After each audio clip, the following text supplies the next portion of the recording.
I took this apricot, broke open the fruit, and removed the seed to see if we could grow our own apricots this summer in Canada. And this is a success story, so I'm excited to show you exactly what happened so that you can grow your own apricot tree at home too. Stone fruits are the hardest fruits to grow, but what's even harder is cracking open the pit without cracking the actual seed inside. It's a talent in and of itself, and that, my friends, was the next step in this process. So, I got a cracker and started my attempt at cracking open this forbidden almond. And as you can see, I was about to crack open a lot of seeds here.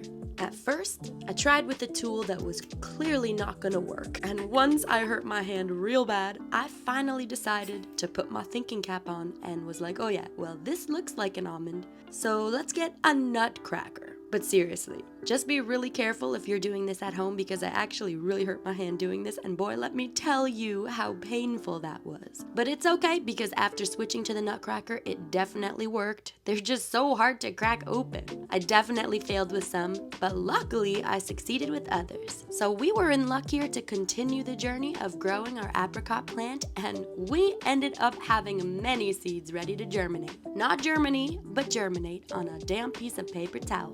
So, once all the little seeds were out of their shells, I started putting them on my paper towel one by one. And here's where you can see that I actually really did hurt my hand. It was purple for many weeks, so just a reminder to be very careful yet again. But once the seeds were in orderly fashion, I spritzed it up until the paper towel was damp. You don't want your paper towel to be too wet here. You only want it to be slightly damp, and you'll keep re-wetting the paper towel every 3 days or so.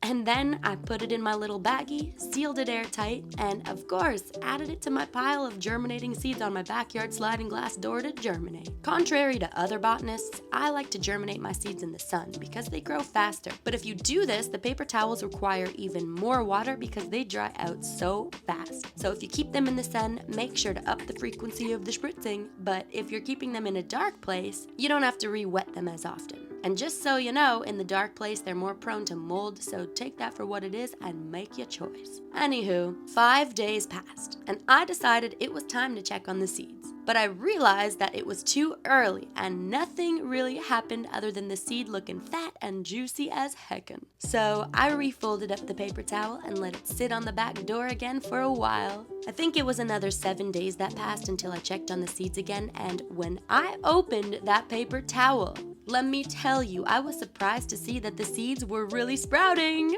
And as time continued to pass, I checked on them again every 7 days. And soon, our little forbidden almond started morphing into an alien-like extraterrestrial object that I had never seen anything like before in my life. So, while that was growing, I decided to get yet another apricot and grow a second plant because it said that most plants need both a male and a female growing next to each other in order to fruit, especially if you don't have a lot of pollinators like the bees and the butterflies. But usually, the pollinators need to poke their heads in the male flowers and bring the pollen over to the female flowers in order to actually grow the fruit. So, you already know I sprinted to the grocery store and got some more apricots. And this time, I was very careful not to break my hand again. And I also ate a lot of apricots that day. I literally went at it. Got so many seeds because I just wanted to grow like 100 or 1,000 apricot plants and not just 2. I didn't just want a husband and a wife, but I wanted a full-blown family, okay? And don't worry, my little finger survived to see the day. Thank God there was a little hole in the middle of that nutcracker. Otherwise, we would have had another disaster. But anywho, it was a success. We got so many seeds ready to go. Some failed, some lived to see the day of germination, and I was excited nonetheless. I lied.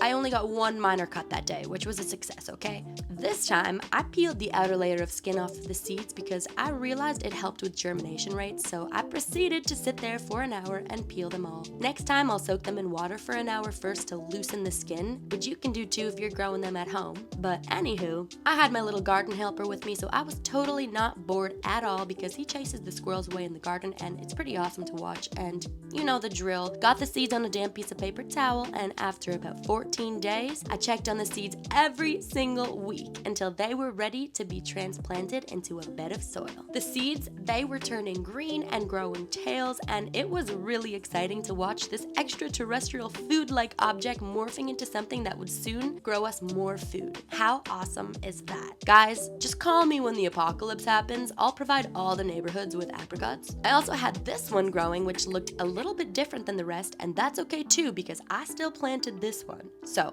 I got some soil ready to go so that we could get to the next step in this process, growing the apricot tree. Added the seeds inside the soil one by one, also in their own individual pots, and spritzed it daily with water, and the growing process begun. I decided to plant these earlier than I planted the other one in the beginning of this video because I wanted to see if it would grow more quickly. You know I like to experiment because it's just really cool to learn how plants grow in different ways and what happens faster, if at all. And I gotta admit, I got a bit eager here. I planted it in a bigger pot like the next week because I was so excited how big it grew, and soon it began to grow, and it currently looks like this. Also, I regret to inform you that the other seed that we were germinating unfortunately died, but that's okay because the other ones are continuing to grow, and it only teaches us that you need to plant the seeds in soil much more quickly than keeping them on a paper towel. Don't keep them on the towel for too long. And we know that on this channel, growing plants is all trial and error, and it was cool to see the process of the plants growing nonetheless. Now, one other thing I wanted to show you is the Nefle fruit, which is basically a European apricot.